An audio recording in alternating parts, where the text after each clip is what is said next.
Hi guys, and welcome back to Abridged by a Scot. We are coming back to our series Tolkien Abridged, the Silmarillion Abridged. I am Rabu, I am the titular Scot who will be abridging things today as ever, and once again our mission statement for this series, Tolkien, wonderful, but a bit hard to understand. What else is hard to understand but wonderful? Scottish, so here we go. So last time, it was all happening. Chapter 8 of the Darkening of Valinor. Morgoth was back, he took out the world's main light source and everybody is fucking raging at him. Particularly one elf, Fëanor. So we're jumping straight back in this chapter. So much happens. This is going to be a longer episode because we have a lot of ground. So let's jump straight into it. Chapter 9 of the Flight of the Noldor. So basically everybody is still at the Ring of Doom. They can't believe what has happened. You know, the trees of Valinor are dead. Darkness has descended. This is rubbish. This is absolutely terrible. This is literally the worst thing that's ever happened. So this kind of smog and stuff is blown away, that's been left behind by Ungoliant, that she like shits out or whatever. And you know, Yavanna goes over and basically feels the pulse of the trees of Valinor and goes, yep, they are so dead, like just beyond the pale. Like, you know, they have shuffled off their mortal, they have popped their clogs, etc. They are firmly unalived.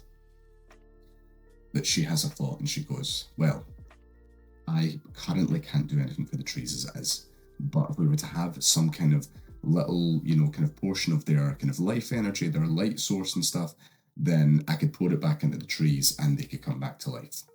What I'm saying is, we kind of need to break the Silmarils and use the light that's inside them. So Manwë, being the nice king of gods that he is, asks Fëanor, so what do you think, bro? Will you break open your greatest creation that you poured all your life energy and stuff into, so that we can, bring back the trees of Valinor? And you can probably guess what Fëanor's response was. So he, at first Fëanor just doesn't say anything. He just stands there in silence for a while. So long that Tulkas, being the intellectual giant that he is, goes, fucking hurry up, bro. Like, make a decision, give us an answer, hurry your Noldor ass up. Like, you didn't even make that light, so really, what's the decision to be made? And Owly, being a crass on himself, kind of goes like, bro, Tulkas, chill. Like, this is actually a pretty fucking big decision. Like, let him take his time. And Fëanor eventually speaks, and he says, like, he kind of makes the point that even for, as great a craftsman as he is, there are some things that, you can only do once. It's your magnum opus, it's your greatest creation. And basically, yeah, he poured his heart and his soul into the Silmarils. And yeah, basically, if he has to break them, then he's probably just going to go and kill himself or die of grief because, what's the point if he doesn't have the Silmarils? And he basically says, I'm going to be the first elf to die in Valinor. And Mandos, just without any context, whatever, just goes, not first. This Grim Reaper looking ass fucking god just drops this, and everybody's just confused, like, what are you? Okay, and they don't even ask for clarification because they know he's probably not even going to give them any. So they just kind of go, okay, moving past Mandos's, dark words. So Fëanor basically has this little kind of inner monologue of himself, and he's like, right, Melkor did say that the Valar were after the Silmarils, and he himself is a Valar, so therefore he knows what they're all about, therefore it must be true. And he basically says, yeah, I'm not going to break the Silmarils, and to be honest, if you make me break the Silmarils, then you're exactly what Melkor said. So, check and fucking mate, bro. Mandos, again, just order farming at this point. Thou hast spoken. And Nienna jumps up, has a little sad sing-song, washes the trees and stuff. It's all very sad. Oh, telegram from Enos, from Fëanor's, stronghold that he built in the north. Turns out, very recently, Great Darkness appeared there. Also, Melkor was there. And basically, Melkor went up, kicked down the gates, and basically all of the elves just ran away from the darkness, the kind of void, apart from one. And that's Fëanor's dad, Finwë, who, as ever, is an absolute bride and die for his son. He doesn't run from the dark, and Melkor just fucking kills him, just murders him in cold blood. And this is the first blood that was spilled in the Blessed Realm. So yeah, that's what Mandos meant when he just went, not the first. He didn't go, Fëanor, by the way, your dad's just been murdered. He just threw a like cryptic crossword down and let everybody puzzle over it before they got the news. Like, Manders, bro, come on. Like, just, oh, what's he like? Anyway, yeah, so, and also in addition to that, not only did he murder Feanor's father, he also broke into his vaults and stole the Silmarils. Feanor doesn't take this news well. Neither piece of this news does he take well, and he slowly rises, and through sheer hatred of Melkor, he proceeds to name change a god. And this has been kind of vaguely mentioned before.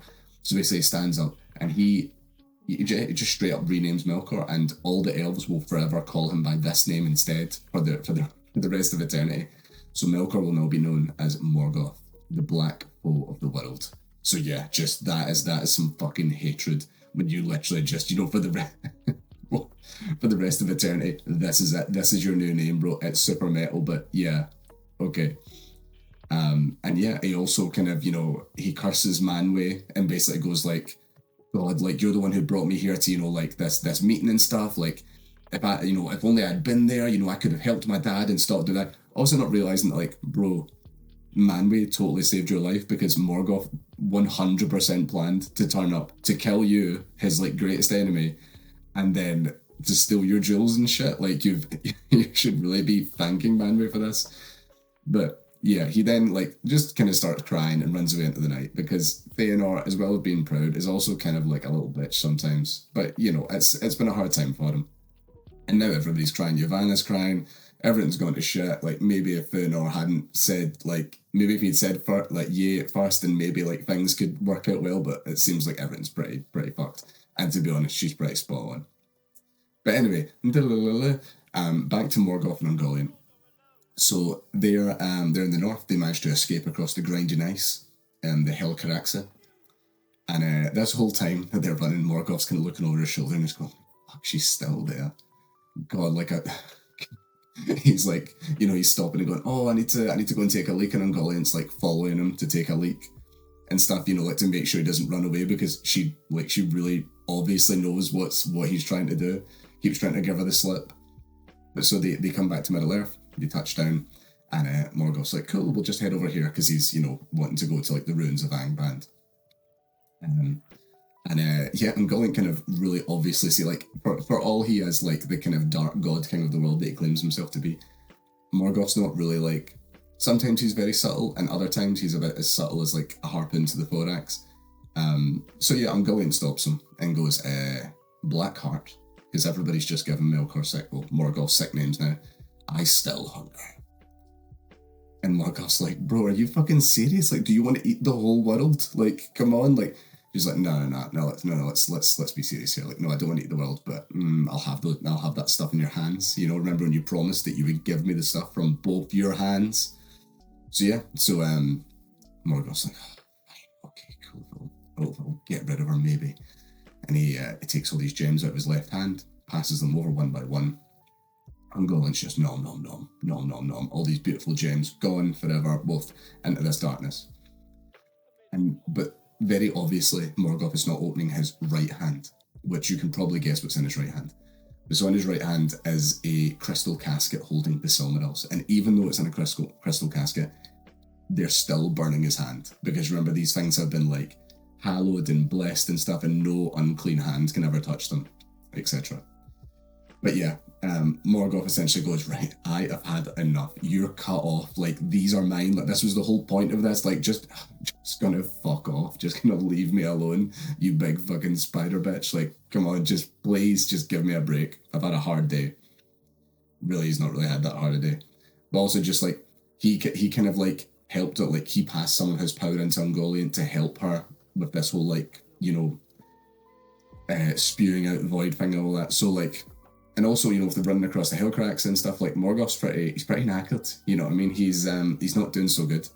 But yeah, Ungoliant takes this news that she's not gonna get to eat the Silmarils or any more stuff, and just goes, what if I just eat the Silmarils and you all at once? And spins her black webs and grabs Morgoth and is ready to just eat him fucking whole. And so Melkor, Morgoth, the former mightiest of the Valar, this cosmic entity, turned into, this great Dark Lord who has just brought terror to the world, does the only thing that he can do in this particular circumstance, and that is that he screams like a bitch. Morgoth screams so loud that the mountains shake. He screams so loud that the earth trembles. He screams so loud that this place from now on will be called Lamoth, which basically means like the screams of torment. And any time that someone screams in this region from now on, like, it will reawaken his scream because it's so piercing and horrible and just disgusting. So yeah, Morgoth essentially sends out this SOS, and who should hear it? The Balrogs. They're still hanging out in Angband after the Valar never bothered to actually, really search the deepest vaults and stuff.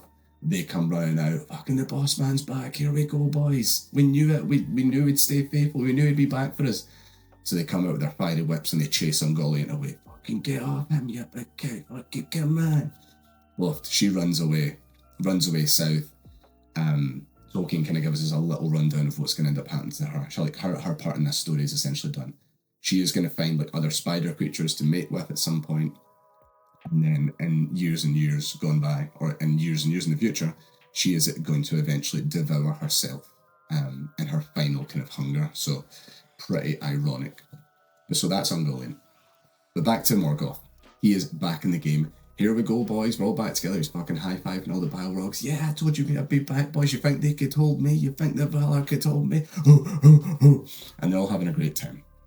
So, jump down, starts breeding beasts, orcs, demons, rebuilding Angband, and he's like, you know what? I'm going to make this even better than it was before. Throws up these three mountainous peaks called Fangorodrim, and they belch out these horrible vapors and stuff. It just blots out the sun and stuff. Well, the sun's not there, but when the sun is there, it's never going to fucking touch Angband, essentially. And he also makes himself a crown, and he puts the Silmarils in the crown. And even just handling them to put them in the crown, they burn his hands black, and they'll be black forevermore. And yeah, he puts the Silmarils in his crown. This crown is so incredibly heavy, but he's too proud to take it off. And it's it will knacker him out sitting on his throne with his fucking iron crown. But he's just not, he's obviously not having a good time, but he's got to, he's got to give off a certain impression kind of thing. He calls himself the king of the world, so he's got to do that. But we get a general little rundown as well of this is basically, as you see Morgoth now with his iron crown, the Silmarils, and the bowels of Angband, this is essentially what he's going to be like for the rest of this tale. Essentially, he is barely ever going to go out, because why would he need to? He can send other, dark creatures to do stuff for him. But so, yeah, basically, he's now even worse than he was originally. Because when he used to hang out in Tumnal, at the start of the world, he was still, still thought he was the greatest and stuff, and that nothing would ever go wrong. But now he's been thrown on his face and imprisoned and belittled and stuff. So now he just sits and he's just stewing, just hating everyone and everything. The elves, the Valar, Iluvatar, whatever. So yeah, but Tolkien does also make the point that he is also still super dark and majestic. He's still, the Dark King of the world or whatever, even if he is just sitting there fucking fuming the whole time. But yeah, apart from one time where he's going to leave Angband and one time where he's going to bear a weapon, this is essentially what Morgoth is going to be doing for the rest of the Silmarillion. So you can burn that image into your mind. Anyway, so we're back to the Noldor. So the Noldor, they go back to their city in Tirion, and they try to mourn. They're just God, this is terrible. The light source is gone. Our king's dead. Feanor's here. I'm sure that things are definitely not going to go from bad to worse. Things are going to go from bad to worse.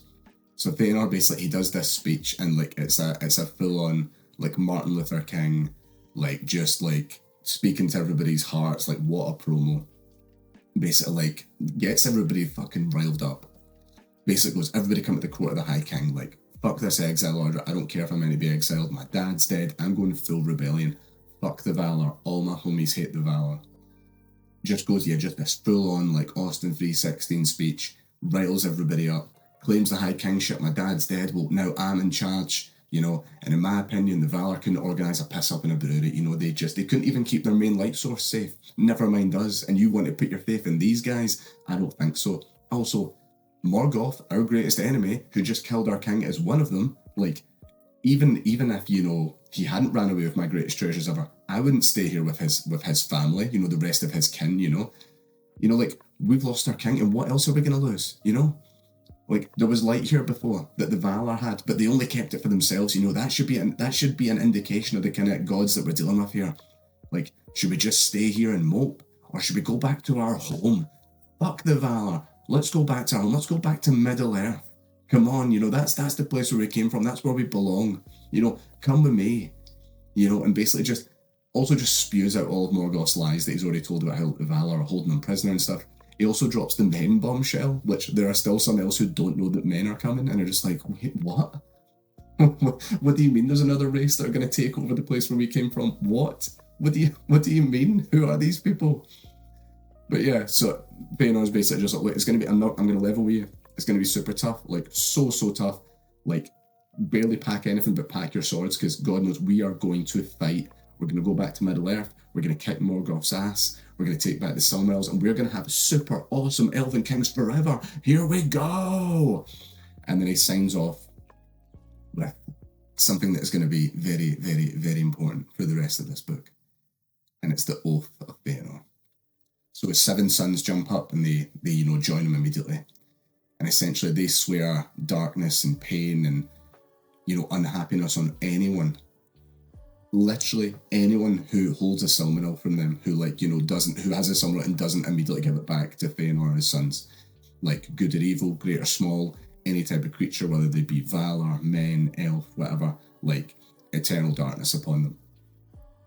So this is there's some pretty serious shit to vow, but they all vow it, and yep, this is how it's going to be going forward. Fingolfin, Big Fingoten, and his son Turgon, they try to talk some sense into everybody, and yet it nearly comes to blades. Immediately, it's just like fucking like what? Like, everybody's still riled up from this speech. Super good looking Finarfin also tries to like speak some calming words and stuff, but like even his daughter Galadriel, who you might be familiar with, she's like, nah man, like Middle-earth actually sounds class. Can we just go? Because this place is actually kind of fucking lame. Literally, they don't even have big light anymore. And Fingolfin's son is also of a mind of this. He's like, no, let's get out of here, Dad, come on.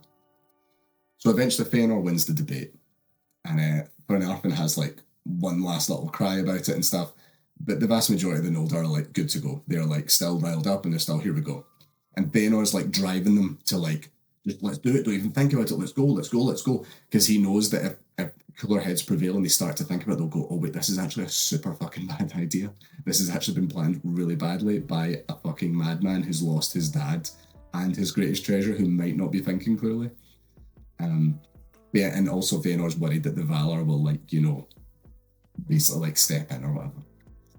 But the Valar are like, right, okay, we don't want to interfere and stop them from going, because then Feanor's going to say, see, look, help, I'm being oppressed, they're oppressing me, did you see them oppressing me?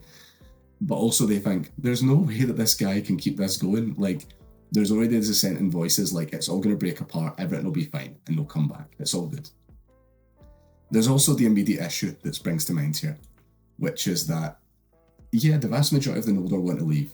They want to go, they want to leave Valinor, and they want to go back to Middle-earth. But the vast majority of them do not want Feanor as their king. They want Fingolfin, because, you know, Fingolfin is absolutely goated, Fingoten. And also Feanor's kind of an absolute fucking lunatic who's just like, you know, just frothing at the mouth, giving them these impassioned speeches and, like, you know, swearing eternal darkness upon anybody who holds a Silmaril. So eventually, basically, the host splits into two. So you have Feanor's kind of smaller part, the people who recognise Feanor as king, and then the vast majority are the people who recognise Fingolfin as king, which is understandable. And even Fingolfin's like, God, I really don't want to fucking do this. Like, this is so fucking dumb. But his son Fingon is like super into it and is like, come on, Dad, let's do it. You know, live a little. Come on, let's go back to Middle-earth. Let's have Super Elf Kingdom. And he also doesn't want to disappoint his people, who are all very much saying the same thing. And also, he doesn't want to leave them to Feanor because, again, the guy's a fucking maniac. And also, he literally just made a vow that he'll do whatever Feanor says and that he recognises him as king and whatever. So that's the inner monologue of Fingolfin. Meanwhile, Finarfin's just like, I fucking hate this. This is terrible. I don't want to do this. Like, just by no means does he want to leave. He loves it in Valinor. But anyway, now it's time for some counter PR from the Valar. So Manwë sends his herald. And basically what the herald says is like, look guys, we strongly advise that you don't do this. we strongly advise it. Like, you don't know what you're doing, you don't know what you're signing up for, you're listening to this guy, but he's crazy. This is gonna suck. Like, you're free to leave, you're free to stay or whatever, except for you, Fëanor, and your sons, because you just made an oath, swearing eternal darkness upon any creature that holds a Silmaril, and also, you're just a fucking dick. Like, you just... like, bro, you're the only elf, and your sons that you're the only elves that we don't want here. Like, you're an absolute, just a troublemaker, you're a fucking nuisance. So, and also, just newsflash, buddy, you think you're gonna overcome a Valar, like a literal god? What? You're fucking deluded, man. Like, there's no way you can pull this off.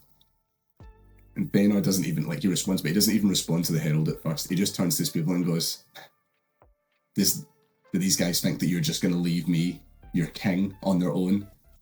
They say it's going to suck when we go back to Middle-earth. I don't know if you noticed, guys, but it already sucks here. Like, let's go. And also, they say, I can't overthrow a Valar. Well, at least I'm going to fucking try. While all the rest of you sit here crying and moping and do fuck all. He drops the mic. And even Manway's herald is like, alright, fair fucks, like that. Lads get words. He can talk. And yeah, everybody goes, yeah, hard to argue with any of that. So onward we go. So yeah, so they head north because they're like, cool. So the coasts are kind of closer together, between the two continents in the north. And so they're like, cool, and then they're like, oh wait, Fëanor, again, hasn't really thought this through at all. Kind of goes, fuck, we need some ships. We don't have any ships. It'll take way too long for us to learn to like build a fleet and also to build said fleet. I know. The Teleri. We've always been great friends with them. We'll go to them, we'll get them on our side, we'll get their ships, and also even more elves will leave Valinor. The Val will be even more rich, and this is going to be brilliant. Here we go.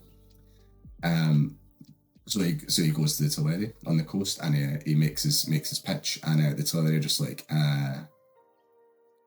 dude, no. Firstly, we don't want to leave. And secondly, no, you won't be using our ships without the Valar's permission as well. Like, they've actually always been super good to us. Almost kind of our boy, Watery Wanderer stands for life.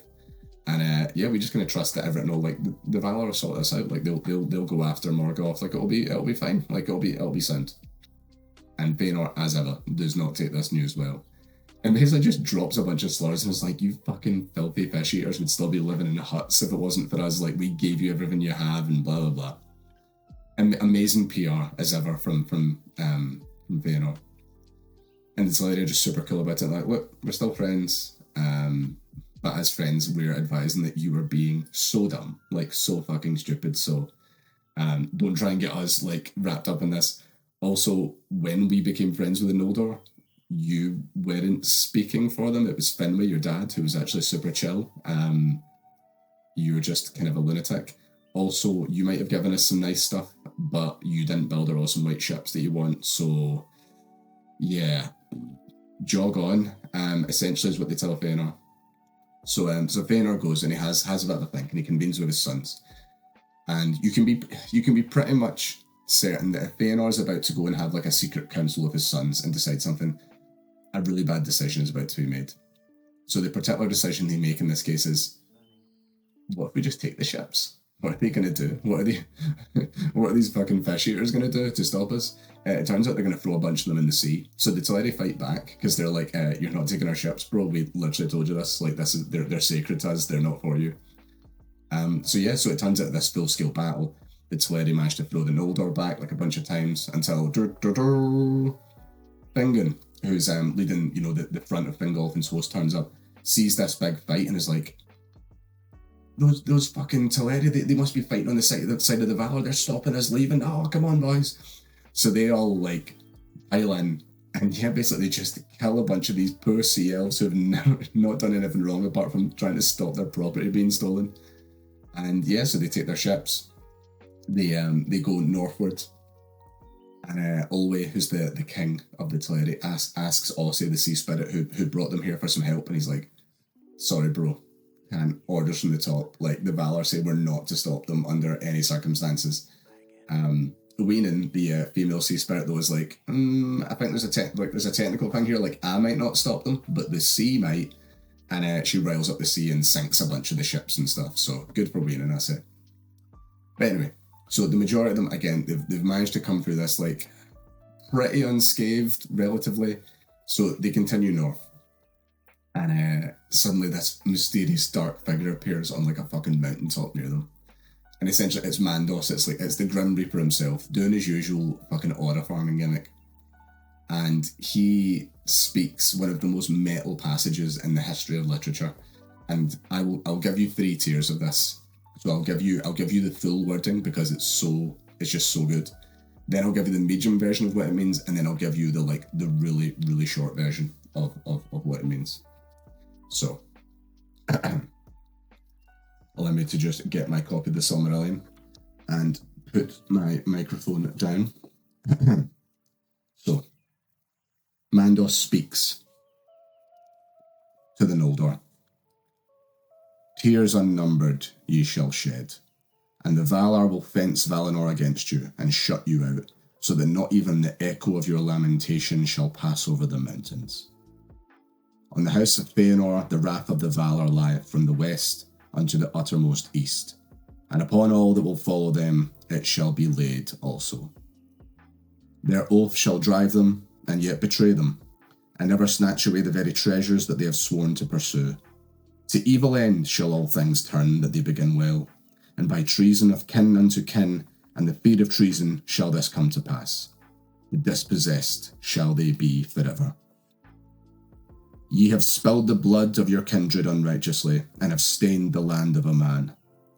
For blood ye shall render blood, and beyond a man ye shall dwell in death's shadow. For though Eru appointed you to not die in Ea, and no sickness may avail you, yet slain ye may be, and slain ye shall be, by weapon and by torment and by grief. And your houseless spirits shall come then to Mandos.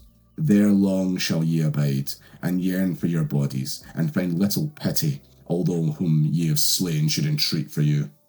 And those that endure in Middle-earth, and come not to Mandos, shall grow weary of the world as with a great burden, and shall wane, and become as shadows of regret, before the younger race that cometh after. The Valar have spoken. Super fucking metal, super cool, love it. So that passage is the Doom of the Noldor, the Doom of Mandos as it's also known. And the kind of medium version of this, essentially to kind of break down what Mandos is saying here, is you're shut out of paradise forever. Fëanor's family, you're marked for eternity, your oath is fucking dumb, and it's going to work against you. The Silmarils are going to get further away from you because of this, nonsense that you've started. The road to hell is paved with good intentions and all that. And some of you are going to die, so many of you are going to die in war and be, super bored in the halls of Mandos, in the afterlife. You're going to, yearn for your bodies and stuff, and literally the other elves that you have killed whose spirits are there will go but they're not so bad. It's just going to be torture for you. And the others who aren't killed in battle are going to spend so long in Middle-earth, you're essentially going to wish that you were dead. Mandos out. And the super, super, super short version of this is you are all fucked. Especially Fëanor and his kids. All my homies hate Fëanor and his kids. So at this, obviously a lot of the elves go, whoa, too rich for my blood, I'm getting the fuck out of here. Fëanor, as ever being the skilled politician he is, just goes, yeah, it all sounds bad, but God, they'll sing loads of songs about us, won't they? At this point, Finarfin's like, nope, had enough, nope, can't do this, don't care if my brother's going, don't care if my other family's going, I am going back. So Finarfin and a bunch of elves, they go back to the Valar, get forgiven, and he becomes the king of the Noldor and Valinor, so that's lovely.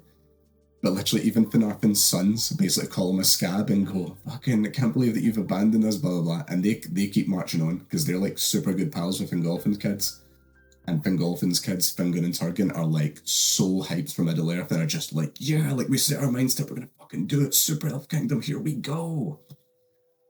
So they continue north a bit, and they come near the Helcaraxa, these, icy wastes that join a man in Middle-earth. And there's a bit of a debate because, these icy wastes seem impassable.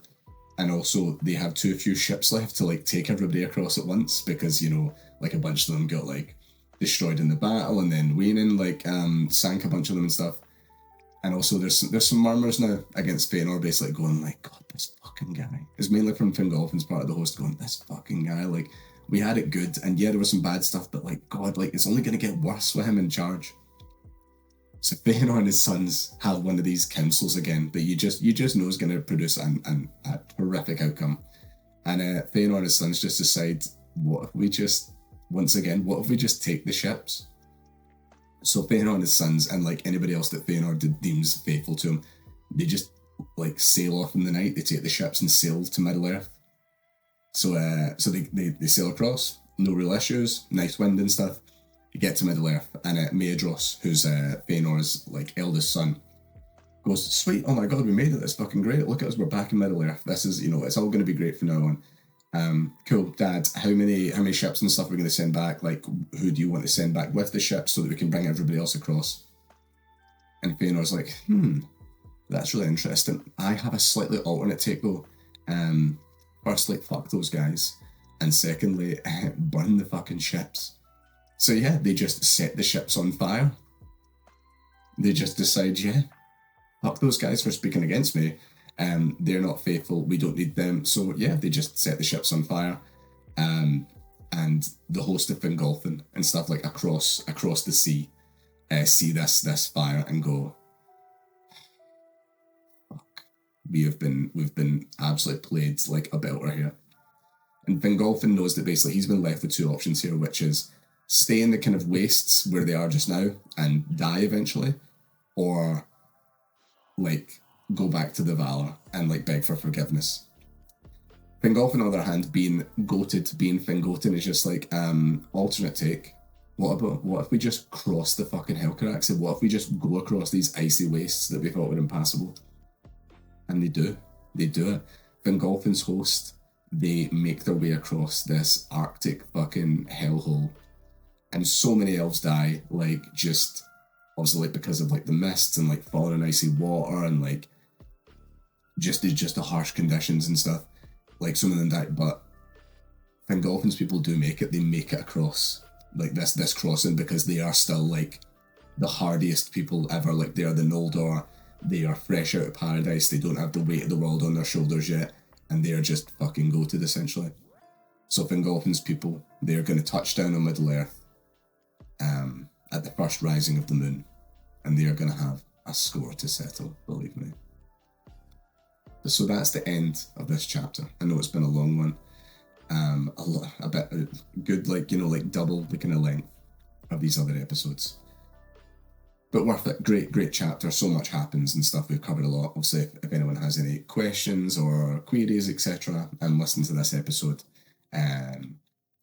don't hesitate, to comment or whatever down below. And obviously any likes, shares, subscribes, etc. Much appreciated.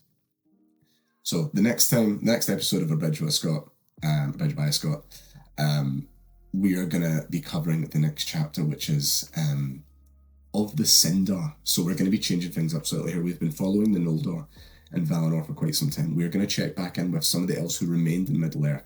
You may remember Elwë, who went and stood in a forest for a century holding the hand of like a forest nymph, and then became a great king, Elufingol.